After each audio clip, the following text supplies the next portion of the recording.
If you're experiencing connection errors in Overwatch 2, particularly Aircode 2026, follow these steps to troubleshoot and resolve the issue. Step 1. Check server status. Visit the official Overwatch website or social media channels to check if there are any ongoing server issues or maintenance. If the servers are down, you will need to wait until they are back online. Step 2. Restart your game. Close Overwatch 2 completely and restart it. This can help refresh your connection to the servers and may resolve temporary issues. Step 3. Restart your internet connection.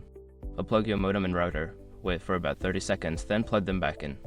This can help reset your internet connection and improve stability. Step 4. Update network drivers. Ensure that your network drivers are up to date. Go to your device manager, find your network adapter, and check for any available updates. Installing the latest drivers can enhance your connection. Step 5. Adjust firewall and antivirus settings. Check your firewall and antivirus settings to ensure that Overwatch 2 is allowed to connect to the internet. You may need to add the game to the exceptions list or temporarily disable your antivirus to see if it resolves the issue.